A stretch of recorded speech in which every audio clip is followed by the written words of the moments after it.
Wife hired hitmen for fake robbery. Ex-CIA husband stayed one step ahead.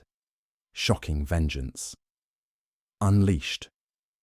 What if the woman you vowed to love was plotting your death in the next room? Ryan Carter, ex-Navy SEAL and shadow CIA operative, faces a chilling truth that rips his world apart. At 12:47 a.m., Olivia's voice, dripping with venom, spills her secret. He's clueless. Send your guys. Make it a burglary gone wrong. She's not just cheating. She's orchestrating his murder, eyeing his wealth, his home, his life. But who's Ethan? The name tied to her whispered betrayals.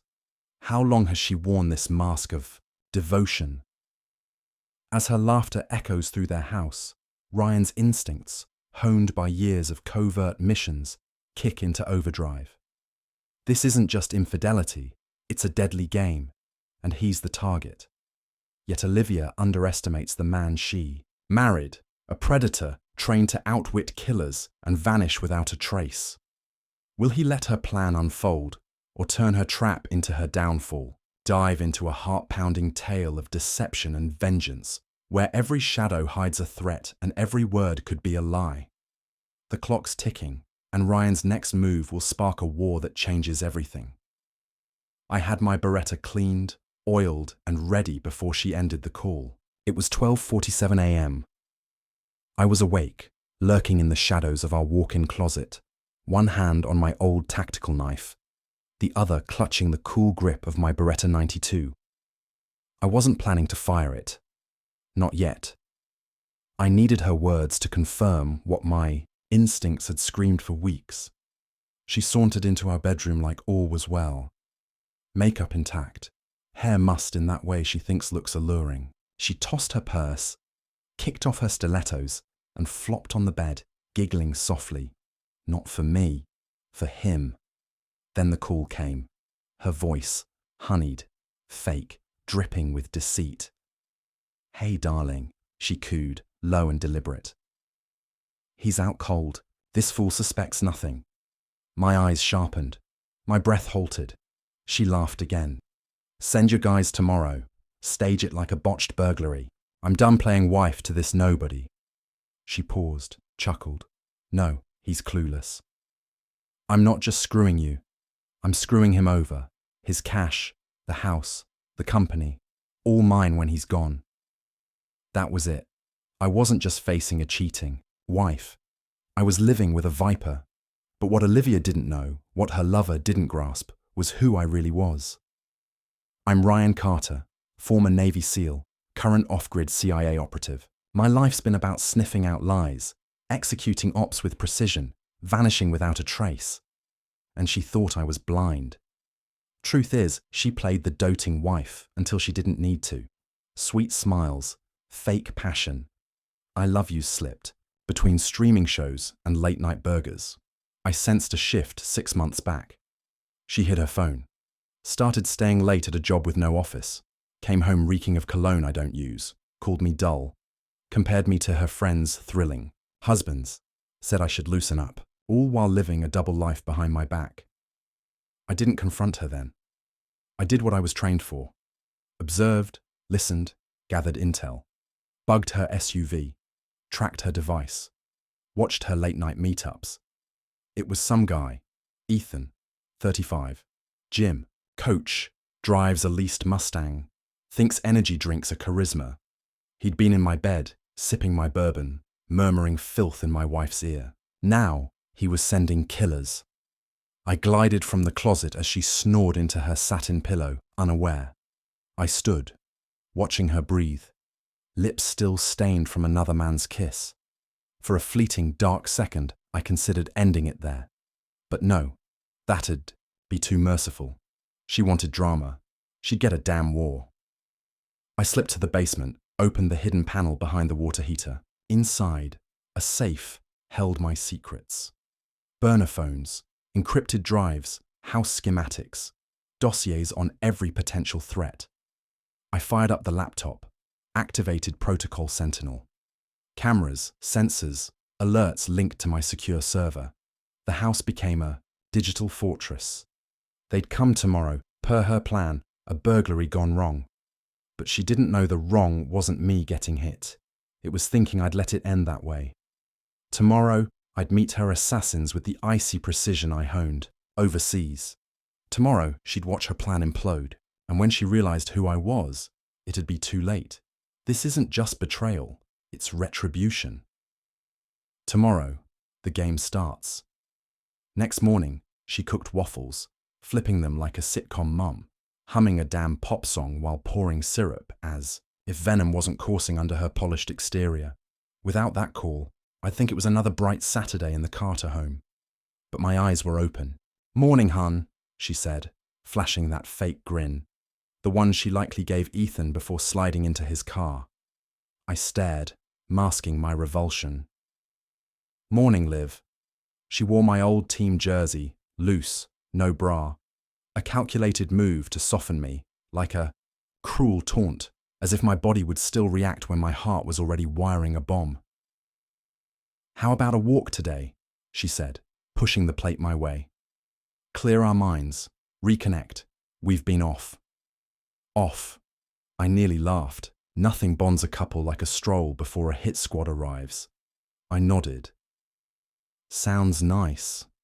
Internally, I tracked everything. The grey van 3 blocks away hadn't budged since 5 a.m. Driver faking a magazine read. The neighbour's cat hissing at the shrubs, not the road. My sensor pinged at 4:32 a.m. Someone tested the side gate, then vanished. Amateurs. I bit into the waffle. Too much vanilla. She overdid it when nervous. "What's on your mind lately?" she asked. "You seem distant." That word, distant, because I wasn't swallowing her lies anymore. Because I didn't beg for her affection like a starved pet. I leaned back, met her gaze. "I've been thinking about what's next, Olivia. About what happens when people reveal their true selves." She blinked, swallowed. "What's that mean? You tell me." She stood fast, grabbing her empty mug, heading to the sink. "I'm not doing this now, not with you twisting things." Classic dodge. Then her phone buzzed on the counter. She glanced too quickly, flipped it face down. Ethan, no doubt, confirming the hit's timing. I leaned nearby. "Ever feel like the past always catches up?" She froze, just a moment, but I saw it. The mask's crack. She looked up, voice cooler. "You're acting odd, Ryan. Like, paranoid. Paranoid." I laughed, first time in months. "You know what's funny, Olivia?" I whispered, lips near her ear. "Sometimes the guy you call a nobody is the nightmare you never expected." She stepped back, rattled. "What's wrong with you?" "Wrong with me?" No, the error was her thinking I'd be an easy target. That afternoon, my burner pinged. Movement out back. 2 heat signatures, one by the shed, one on the roof. Early. Olivia was in the guest bath, whispering on the phone, likely checking the hit schedule. I was done with the charade. The plan was rolling. Tonight, blood would stain my yard. I hadn't picked whose yet. By 4:06 p.m., they arrived. I watched from the garage, still behind a panel that'd seen more Black Ops gear than a Stingray van. Olivia was upstairs, fake folding towels, probably texting that loser Ethan her "he's still clueless" updates. She didn't know I was miles ahead. The first guy crept around the house's side. Blue jacket. Too heavy for spring. Something bulky underneath. He paused by the recycling bins, then hid behind the heat pump. Clean sneakers, stiff moves. Not a street punk, not a junkie. A pro, or trained to seem like one. The second was bulkier, slower, shaved head, goatee, tactical gloves. He took the back path through the neighbour's lot, slipping through the fence gap I'd left open. Amateurs, both. I'd faced cartels who moved quieter. I waited until they breached the perimeter. No masks. They planned a fast job in and out. A burglary gone wrong, as Olivia ordered. But when I heard the jacket guy rack his weapon, I knew this was no bluff. This was a kill order. I moved, swift, silent. Years of covert ops taught me to melt into shadows. Two choices: eliminate or expose. Killing was simpler, cleaner. But this wasn't just survival. It was about truth, ripping the veil off so her stage burned. I hit the breaker, killed the cameras I didn't own, left mine rolling. My hidden lenses captured it all. Their guns, their approach, their signals, everything I needed. I entered through the side door, slammed it just loud enough for Olivia to hear. She called from upstairs. "Hon, you back?" No reply. I hit the kitchen, opened the utensil drawer, lifted the false bottom, grabbed my backup Beretta, loaded, suppressed. They breached 30 seconds later, quiet as they could, but not enough. Jacket guy hit the hallway, gun up. I stepped from behind, the fridge. "Drop it," I said, steady as a medic. He froze, unprepared for me there, armed. "Do it," I said, voice like ice, "or your pal cleans your brains off the floor." He dropped it. Goatee stumbled in, saw my gun, paused too long. I fired one round into the floor at his feet. Panic, hands shot up. "Yo, we don't want trouble." "Too late," I snapped. "Drop your comms, weapons, all of it, now." They complied. I kicked their gear aside. My hands stayed steady. "Who sent you?" They exchanged glances. Jacket spoke. "Don't know his name. Job came through a middleman. Said the place would be empty." "Liar." I stepped closer. "You were told to fake a robbery. That's not random." Goatee swallowed. "Look, man, we're just freelancers. That's it." I eyed Jacket. "How much?" 10 grand each. Dead. I nodded. My body cam, tucked in my jacket's collar, recorded it all. I gestured to the den. "Sit, both of you. Hands. On knees." I tied them tight, SEAL style. Then I called, "Olivia, come down." Silence. "I'm not asking." A minute later, she appeared at the stairs' top, pale, hands trembling. She saw them, me, the gun. Her voice quaked. "Ryan, what the hell's happening?" I smiled, cold. "Why not ask your boyfriend, sweetheart? You know Ethan, the guy who hired these two to put a bullet in me." Her mouth gaped, silent. She wasn't ready, but she would be. I was just warming up. Olivia stood frozen at the stairs' top, barefoot, in my old academy sweatshirt, mouth half open, debating whether to sob or spin another lie. Her green eyes churned, crafting a story to save her. Too late. "Get down here," I said, voice cutting. "Ryan, babe, I don't know what's going on." "Don't." I pointed to the floor before the two bound hitmen, both sweating through their clothes like prey awaiting the blade. The room reeked of fear, the kind I'd smelled in war zones, interrogation cells, CIA black sites. Now it was in my den. She descended slowly, clutching the banister like it could anchor her.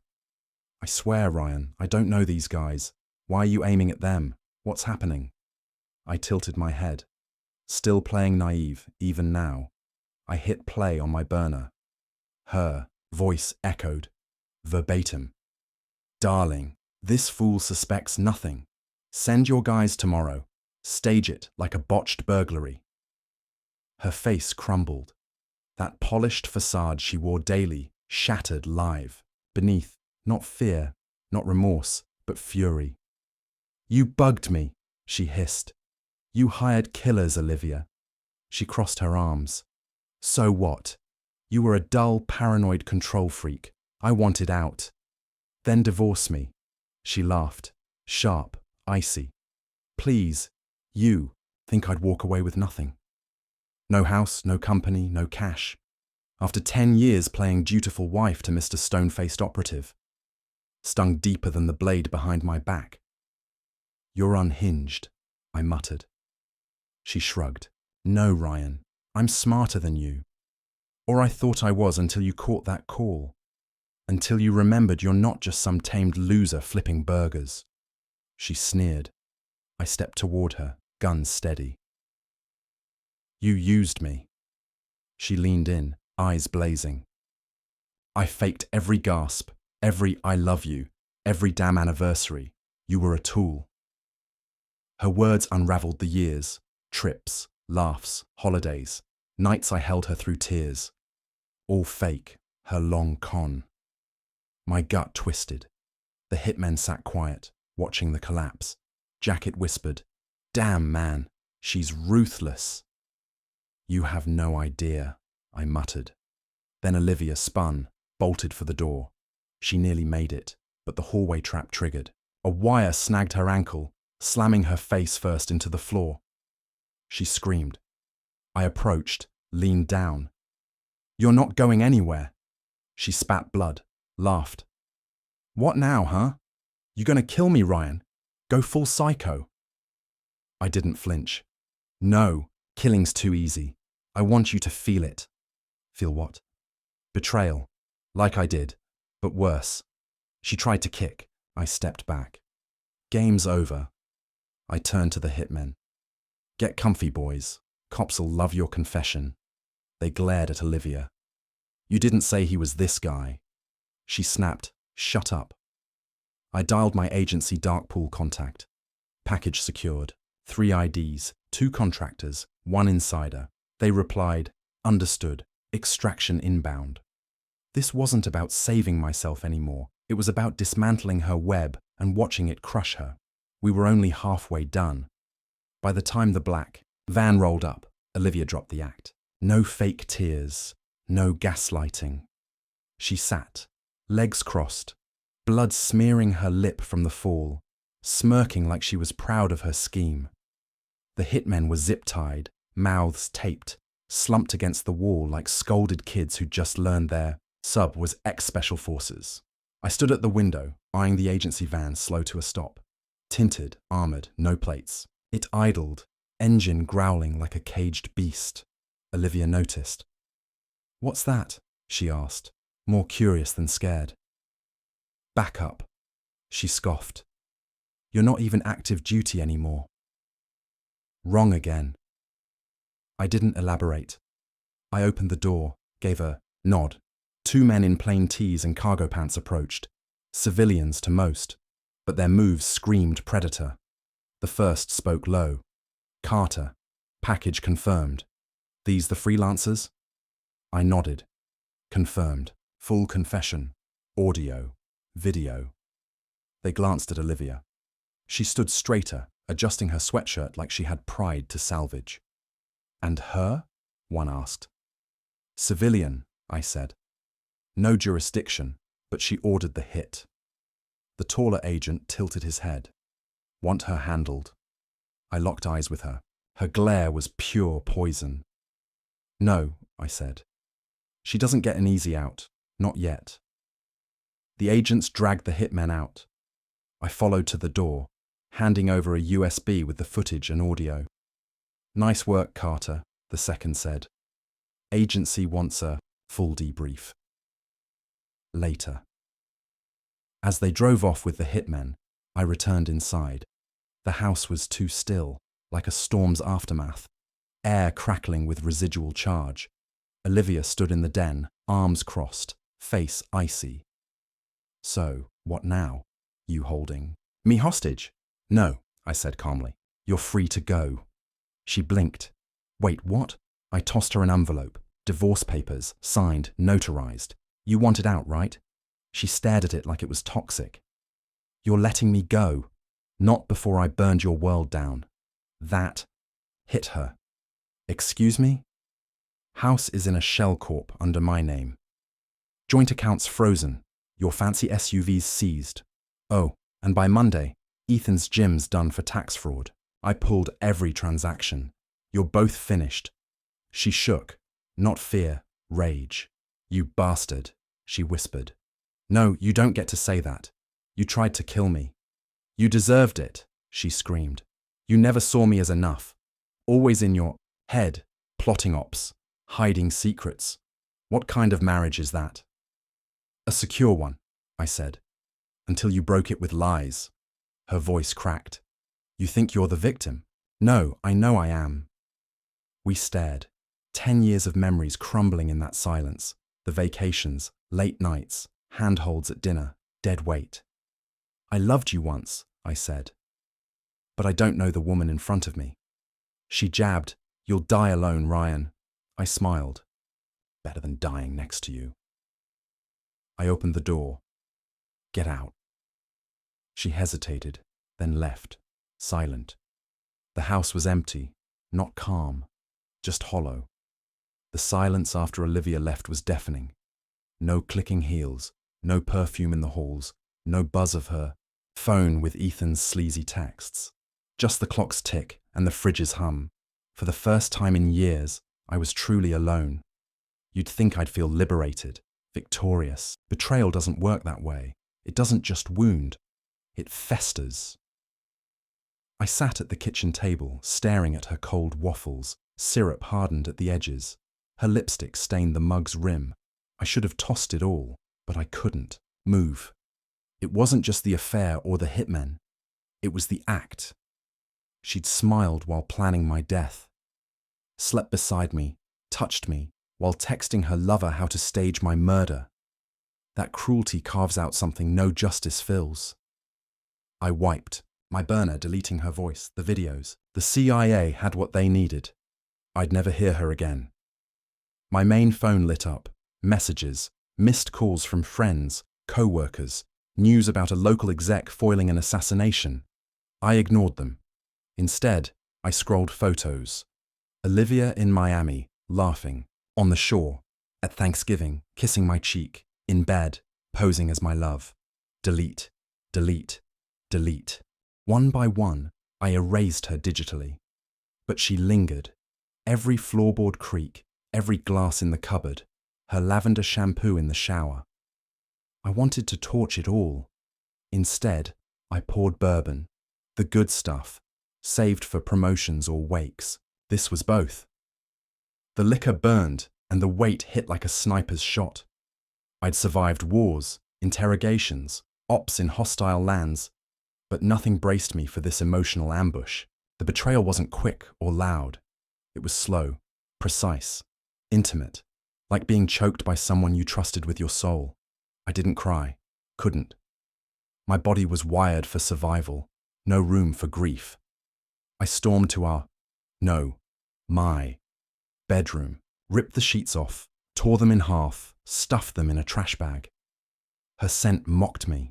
I grabbed our wedding photo from the nightstand, stared. She looked so pure, joyful, fake. I didn't smash it or yell, just turned it face down. Maybe I'd toss it in a river someday, not today. That night, I crashed on the couch, Beretta under the pillow, though the danger was gone, not expecting intruders. But my mind kept running the what-ifs. What if I'd missed that call? What if I'd died? Would she have wept at my funeral? Married Ethan after cashing the insurance? Would anyone have known? I shut my eyes. The answer rang in the dark. No, she'd have walked free. That truth cut deeper than any round. A week dragged by, long and vacant. The agency sent a cleanup crew 2 days post-incident. Not for blood, no shots fired, but to scrub digital traces, erase my house from grids, clear my name from headlines, bury the secrets. As always, they left no mark, just silence. I waited for Olivia to act, call, text, curse, sue. Nothing. She vanished like vapor. I knew she hadn't fled far, too proud for that. But she was smart enough not to stir the nest again. Yet her shadow clung. Neighbors shunned me. The guy next door stopped nodding. Even the delivery guy paused before dropping packages, probably wondering if I was the nut with hitmen in his yard. They'd never know the truth. One night, a text hit from an unknown number. No words, just a photo. Olivia at a club with Ethan. She was laughing, his hand on her leg. Same smirk, same hollow eyes, like they hadn't tried to wipe me off the earth. I stared, not mad, not stunned, just numb. I deleted it. No reply. Next morning, I hit the range. Gunpowder and steel soothed me, like returning to base after a decade-long firefight. Every trigger pull was therapy. Pop. Olivia's lies to my face. Pop. Ethan touching what was mine. Pop. The call, her voice. Pop. Stage it like a burglary. I burned through 2 mags, perfect shots. Driving back, I passed her new loft, not planned, just muscle memory from her last lease form. Her car sat there, same vanity plate. Oh Queen. Fitting. I didn't stop, didn't need to. She'd already lost, not in a way she'd get. She thought love was a blade. Betrayal doesn't just wound, it reshapes your soul. Olivia's chilling plot to kill Ryan, cloaked in years of feigned love, wasn't just a personal attack. It was a revelation of human deceit's depths. Her calculated moves, hiring hitmen, coveting his empire, exposed a truth. Those closest can wield the sharpest knives. Ryan's survival, forged in the crucible of his CIA training, teaches a vital lesson. Trust your instincts when shadows whisper doubt. If love feels like a performance, it's a prelude to a trap. To those staring down betrayal's barrel, know this. Your strength lies in walking away, not in clinging to illusions. The silence after Olivia's exit wasn't peace. It was a canvas for Ryan's rebirth. Never shrink from questioning what feels off. Loyalty should never be a blindfold. Olivia's downfall, unraveling under her own hubris, underscores that lies, no matter how polished, crumble under truth's weight. The deepest victory isn't outsmarting your enemy. It's emerging whole, unburdened by their poison. Ryan's scars are his compass, guiding him to a life where trust is earned, not assumed. Choose yourself, even when it stings, for in that choice lies the freedom to live unbroken.